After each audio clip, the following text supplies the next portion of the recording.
Hello everyone and welcome back to the Football Chuggu Podcast. My name is Thomas Durning and today I'm joined by my co-host Pearse McLaughlin. Hello Pearse. Hello, how you doing? I'm doing well. On today's podcast, we'll be discussing the tragic news about Diogo Jota, all the transfer news from Scotland and England, and at the end of the podcast, Pearse will be giving a rundown of all the latest Asian football news. So we'll start off with the very sad news that's dominated the world and the football world for the last week. So on the 3rd of July, it was announced that we found out that Diogo Jota and his brother Andre Silva had passed away in a car crash in the province of Zamora in Spain. So Diogo Jota was a striker, forward for Liverpool. Quite a senior, worldwide famous player. So he was trying at the time of the crash. He was actually returning to Liverpool for pre-season training, and very sadly he didn't make it back. His car crashed and he tragically passed away alongside his brother. So Pearse. He was only 28 years old. His brother was younger than him. Was 25. His brother actually. What's your thoughts on that news? I think it kind of floored me for a couple of days because I think I finished work. Obviously, times was a lot different for Korea and the UK. When I finished work, people are usually getting up for work in the UK. And somebody sent me a message saying Diogo Jota has died in a car crash, and I was like, no chance. That's not true. Because he's such a high-profile player. And he's at the peak of his powers. And it was just, you seen all the sources coming through on different websites and stuff like that, and it was getting confirmed by everyone that all the correct channels that it would be all these to credit the sources.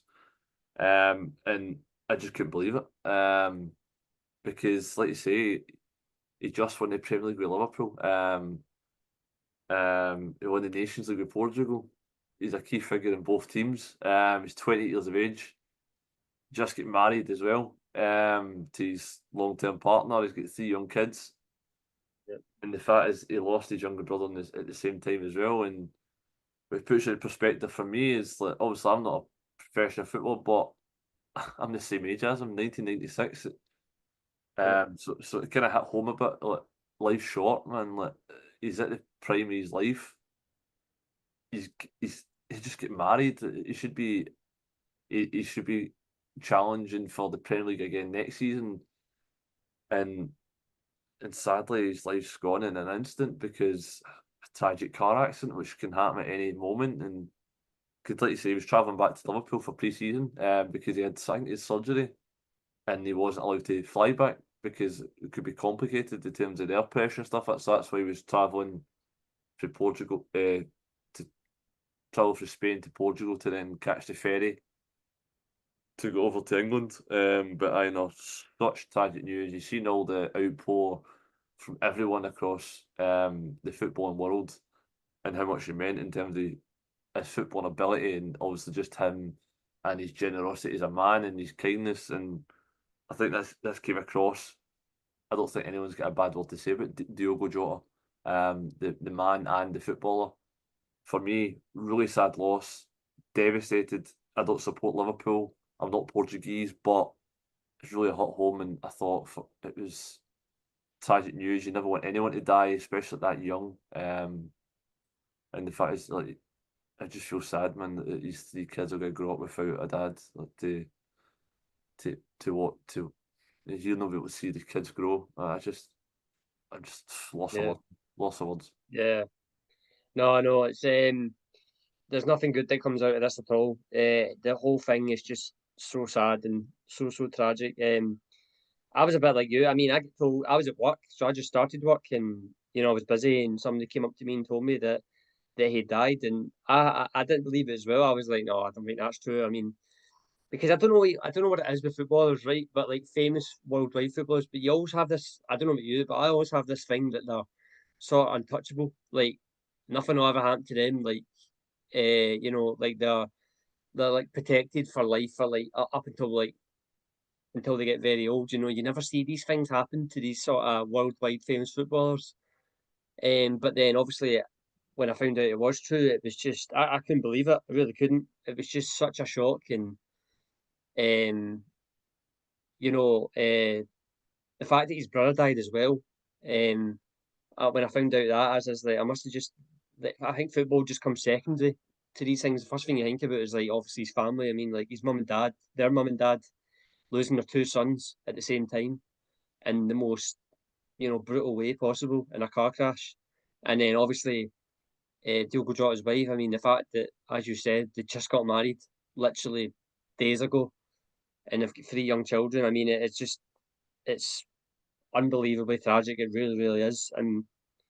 And then you saw I don't know if you saw the wee photos and clips at the funeral, and that just looked that was just really sad as well. It was hard to watch. But then obviously you feel for his teammates as well, because obviously he was at Liverpool for 5 years. Um, he'd also played for Wolves and Porto before that, and Atletico Madrid.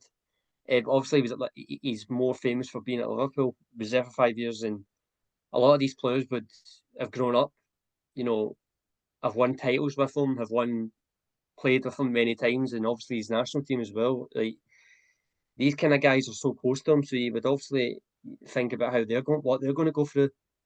Liverpool returned to training. They were supposed to return to training on Friday, but that obviously got postponed. And I think they returned yesterday or today, and it's going to be really hard for them. The fact that he's not going to come back. So it's just really really tragic. It really is. Nothing good comes out of it at all. I mean, to die at that age is just horrendous. And yeah, just really really bad. But I think before we move on, I mean, I'll just briefly mention. Obviously, football does come secondary to these things, but you have to talk about the actual player because he was an absolute brilliant player. He felt like a poacher player. Like he was always kind of there in the box. All his goals kind of came inside the box. Really worked really hard for the team. He was really good at pressing. He was actually really good at heading the ball as well. He was a really good header of the ball. He scored a lot of headers. Because he wasn't that big. I mean, he was under 6 foot, but he was actually really good at scoring headers. So I feel it is important to mention the actual player as well. But obviously, that's going to come no sort of benefit to his family. Because obviously, you know, they've lost a son. I don't know if you see his last goal ever. It was against Everton, Yeah, it was Everton and it was a and in typical, Portugal. typical Diogo Jota goal where he's Yep. inside, and then he scored. It was against Everton, obviously the derby, and that was the goal that clinched the title. So Yep. he's always popped out at big moments, big comebacks off the bench, starting. You play him anywhere across the front line, he'll do a job. He'll work hard, like you say. He's brilliant in the air. He's small. He's quick. He's strong. He's physical. He's tireless. And you just get enthusiasm. Like you say, he just wants to play, and you've seen that in his performances. The only downside about him was probably maybe get a couple of bad injuries here and there. Because I think even Jurgen Klopp's last season, they were pole position to go and win the league, and he was Mhm. spoken for fun, and then he picked up a knock. I think it was about February time, March, and that kind of derailed I think him and Liverpool's season. But over his time in Liverpool, I thought he was exceptional. Um, and he's a massive loss. And I think we've got to touch on some of the tributes as well. I think that most particularly someone like Mo Salah, he's been very vocal about how he just can't believe he's gone, and the fact that Liverpool have now went and retired his shirt, which I think is superb. Yeah, Um, yeah, same, yeah. and Liverpool as a club are used to having deal with such tragedy, which is you never want to happen because obviously, for example, Hillsborough and even Mhm. last year, when they win the league, the fans get run over. Yeah, yeah, yeah. So Liverpool as a club, as a family, they've got that kind of sense of community. So I think Mhm. the fact are used to such shocking and mourning that I think the whole it will unite the whole city, and I think the first game of the season and even the first couple of games of the season, you'll see, I'm pretty sure we'll see plenty of tributes for Diogo Jota at Anfield, and rightly so, because he was a phenomenal footballer and a phenomenal man. Yeah, I agree. I agree with that. What you said about retiring number 20, I think that's definitely the right thing to do. And also, just before we move on, they also confirmed that for the rest of Diogo Jota's contract that he would have had, his wages will go towards his family, which again is a really good sort of touch. Obviously, that doesn't really. I don't think that will be of any sort of comfort to them, but at least Liverpool are trying their best to, help their family through this really bad time. So yeah, not a good start to the podcast, obviously. News that we never thought we'd have to talk about, but football is still here, it's still going. So we'll just move on into Scottish football now and the transfer news. So pre-season has started now, so there's been Celtic and Rangers. A few other teams in Scotland have been playing some friendlies. But in the background, transfers are going on, especially now the summer transfer window is open. So we'll start off with Celtic. So in terms of ingoings, nothing really happening there. Obviously, they've announced the Benjamin Negrin in Inamura. Inamura and Osmond. In Osmond. But I just want to touch on an outgoing, Pearse, a significant outgoing. Not confirmed yet, but it's looking very, very likely that Nicholas Kuhn will be leaving Celtic to go to Serie A side Como. So it looks like that's going to happen, Pearse. What's your thoughts on that? Not really shocked, to be honest. I think if you were talking about the first half of this last season, you'd be a bit disappointed. But the fact is, the way he ended the season, Nicholas Kuhn, it was pretty poor. And I feel as if, like, ever since that Bayern Munich game, he never really turned up for the rest of the season. And for me, I touched on it in the podcast months ago when he scored a double against Dundee United and he put his two fingers in his ears to shut up the fans. I was like, I didn't like that. It was a sour taste in my mouth. I was like, if you're playing poorly, you deserve to be criticised.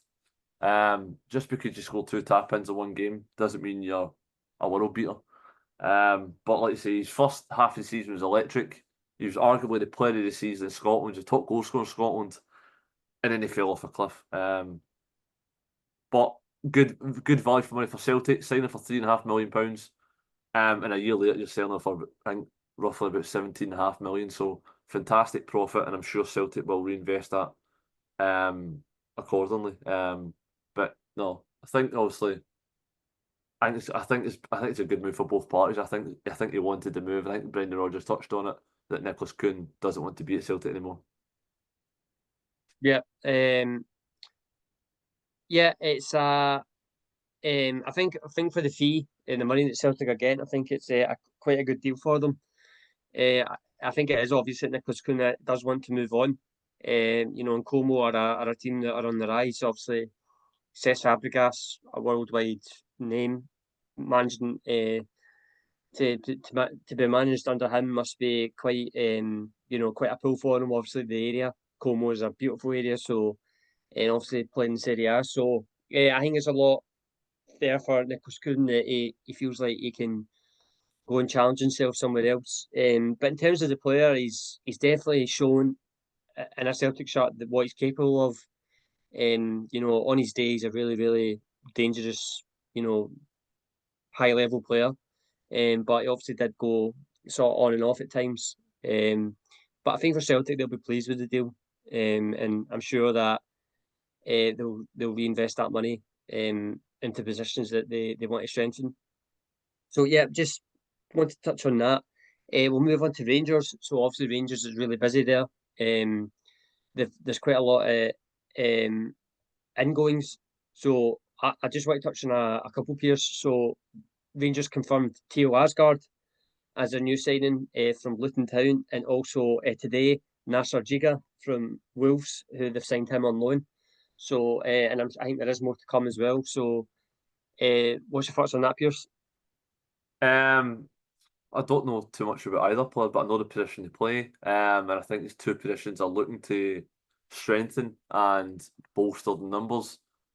Obviously, the boy Asgard decided from looking at a permanent transfer. I think it was roughly about £3 million. I think he's looking obviously to get relegated. So I think that's a good one. He's obviously Norwegian international. He plays in like the kind of number 10 role or midfield, the box to box number 8. So I think that's a good position there. And then the other boy, I can't see his name, Nasser Yeah. Giga, yeah. So he's a defender. So I think Rangers' defence, I think we all know it was very leaky last season. So obviously played in League Two last year in France. He's played for Wolves before. He's played Champions League football before. So he's got a bit of experience. He's only 22 years of age. So I think it's a good loan signing from Wolves. I think it's just, like you say, Russell Martin just getting the players in that want to come and play for Rangers and bolster that squad because they need numbers in, they need bodies in, and they need them in early because, as we know, only a matter of weeks away until they're in the Champions League qualifier. So, yeah, Russell Martin needs these players in because we all know it's going to be a massive season in terms of ins and out at Rangers. Yeah, I agree. Very busy times for Rangers because obviously the squad is quite, insufficient at the moment. There is quite a lot of positions that they do need to strengthen. And they've signed 2 young players who Russell Martin obviously feels that he can improve, and they can improve in this environment at Rangers. Theo Asgard, I know a bit about him. He played for Wigan Athletic under Sean Maloney, who was a former Celtic player. And Sean Maloney said that he was a very good up and coming player that's going to be have a bright future. And he made his debut for Norway early in the year, and he actually scored on his debut. So he's got international experience as well. So I know a bit about him. I don't know a lot about the Wolves player they've signed on loan. But the fact he is a defender, is quite an important one for Rangers because I think they do need to strengthen in that position as well. At centre back. So, Russell Martin did say as well that there's going to be more coming in the next days or weeks. So, obviously we'll cover that when things are confirmed. So we'll move on into England.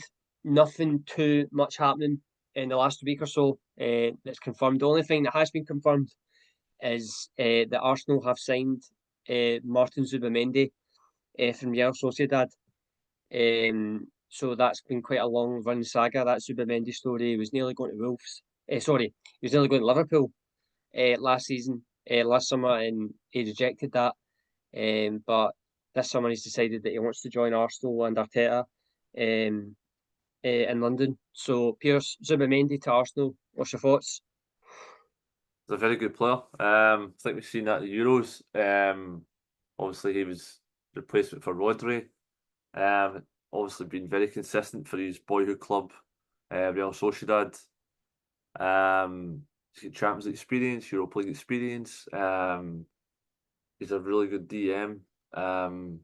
Gets around the pitch, and I think he's like you say. I think me and you were surprised last year when he turned down Liverpool because not many players turned down Liverpool. Because Liverpool's a massive club. Arsenal's a big club as well, but they've not won a trophy in so long that you'd be surprised that Liverpool are guaranteed to basically compete more and win trophies more than Arsenal because Arsenal haven't won a trophy since Arteta's first season. I think when he was in interim charge, they won the FA Cup. So it's been a long time coming, but I think maybe also that Spanish connection with Arteta. Arteta played in that position as a footballer, like the central defensive midfield. So maybe that was a pulling factor. And obviously, if you're losing obviously players like Jorginho and Thomas Partey, Martin Zubimendi's a massive upgrade on the Pereira because they were both getting on in the years. And I think if you've got Zubimendi next to Declan Rice, I think you could potentially move Declan Rice up one to the number 8, or vice versa. So I think it just gives you more options, just more quality. But I still think Arsenal need to start bringing in a striker because that's still their main issue. But a massive signing in terms of Martin Zubimendi, and a player that improves the squad. Yep, I agree. He's been a player that's been very sought after. I did see the first of them really at the Euros, and he does look like a very much a CDM sort of player. He's a player that likes to get on the ball and keep the game moving. High percentage on interceptions. Kind of like, just reminds me a lot of Rodri at Man City. And the news was that Arteta was obsessed with him, basically, that he was desperate to get him into Arsenal and work with him, because he feels that he's going to be a very important future player for Arsenal in the years to come. But I mean, it was always going to happen anyway. I think we found out for quite a while that Zubimendi was going to go to Arsenal, but it has been confirmed now. And there is obviously more sort of things that Arsenal looking at. Obviously, they're looking at a striker. A lot of noise coming out that Victor Gyökeres. They're really interested in him, so we'll see how that goes. But yeah, just wanted to confirm that one. So Martin Zubimendi to Arsenal confirmed. So that's that covered in England. And for the final part of the show, Pearse will now give his Asian football roundup. Yeah, so just a brief one today. There's no Key League One action, only J League One action. So Saturday the 5th of July, we had Ep22 Zelvia 3, Shimizu S-Pulse 0, Fagiana Okayama 0, Sanfrecce Hiroshima 1, Cerezo Osaka 0, Gambo Osaka 1, Kashiwa Yuso 1, FC Tokyo 0, Kawasaki Frontale 2, Kashiwa Antlers 1, Kutasanga FC 2, Alberts Niigata 1, Nagoya Grampus 0, Tokyo Verde 0, Vissel Kobe 4, Shonan Bellmare 0, Yokohama FC 0, Yokohama F Marinos 1. So let's leave the table looking like this. So top of the table, Kashiwa Yuso 44 points. Second, we've got Vissel Kobe just behind him with 43. And then two sides, joint on 41 points in third and fourth position, also on the same goal difference, is Kyoto Sanga and Kashiwa Antlers. So the top four is incredibly tight, separated by just the 3 points. And at the bottom of the table, we've got Yokohama F Marinos, vital win at the weekend over their Yokohama rivals. So it now puts them in touching distance with Yokohama FC. So Yokohama F Marinos sit bottom, 20th position on 18 points. But Alex Brigata and Yokohama FC just above them, both on 19 points. And outside the bottom three is Shonan Bellmare in 17th position on 23 points. So in terms of other Asian football news, so Takahiro Tomiyasu has confirmed that he's left Arsenal with immediate effect after his contract was mutually terminated. The Japanese defender is back from knee surgery in approximately 45 months still. His injury-plagued career and spell at Arsenal is now over, and he's now available as a free agent.